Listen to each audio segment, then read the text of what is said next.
Everyone wants to try lion's mane. It's supposed to be an amazing supplement. I decided to start taking it every day, but something for me went wrong and it made me rethink the way I approach any new supplement. So in this video, I'll tell you what happened to me, why lion's mane is growing in popularity right now, and also how you can avoid making the mistake a lot of people make when trying a new supplement. So about 2 months ago, I was seeing lion's mane pop up quite a lot in my YouTube algorithm. I was getting suggested loads of videos about it, and a few commenters on some of my videos were asking me what I thought about lion's mane and if I've tried it. So I decided to take a closer look at it, and also I decided to buy some to try out. Lion's mane is a mushroom or a fungus, but it's a special fungus that is really gaining popularity. Not just because it has a cool sounding name, but from what it promises it can do. In its raw form, it kind of looks like a lion's mane, which is how it got its name. However, taking it in the raw form, the mushroom isn't as strong as some of the supplements available on the market. Lion's mane is very powerful, and it's been known to be used medicinally in ancient China and ancient Greece for a very long time. Men in particular are using lion's mane to support brain health, improve memory, better cognitive function. It's also used in areas of mental health due to its ability to help with certain depression and anxiety symptoms. My memory can be bad at the best of times, so I wouldn't mind trying a supplement that gives me a boost in those areas. It's also reported to help with heart health, liver health, and for people with problems like high blood pressure. So from the outset, it looks like it's something that does a lot for people. But although many men and women are looking to turn to lion's mane for these benefits,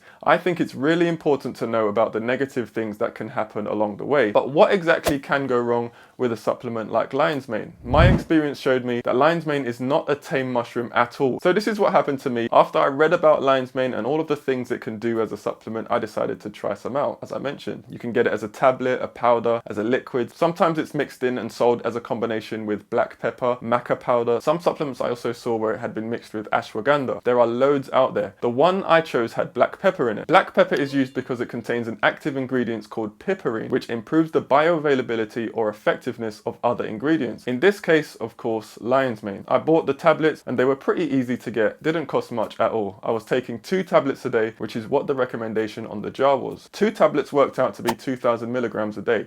Most studies I read involved people taking between 1,000 to 3,000 milligrams per day. So there wasn't anything unusual about the dosage or the amount I was taking. The first week passed without any noticeable changes. It does take time to see anything with a supplement like this, so I was patient and I just made sure I stuck to the recommended dose consistently. Coming into the second week, I noticed I was waking up with headaches. Some days they were faint, some days they were stronger. I genuinely didn't think it was anything serious. I wondered whether I was drinking enough water because dehydration normally first hits you with a headache. Maybe there's something I'm eating or not eating that's causing the headache. Turns out it wasn't that at all, and it wasn't a hangover because I'm not a regular drinker. As the days went on, the headaches persisted, they did get stronger, and it did get a lot more concerning. It actually got to the point where I didn't feel like training anymore. I just wanted to stay in bed and sleep in the hope that the headache would go away. Now for me, that's really bad. And this headache would stay with me well into the early afternoon. So I started questioning whether my headaches could be caused by the lion's mane tablets, even though I was well within the recommended dosage. And just looking at them, they're these tiny little tablets, so I didn't really connect what was going on with the tablets. Up until this point, I had only looked into what the benefits were, what the history of lion's mane was. I didn't spend anywhere near the same amount of time looking into what the possible side effects could be, what kind of allergic reactions other people had, and what dosages other people were taking.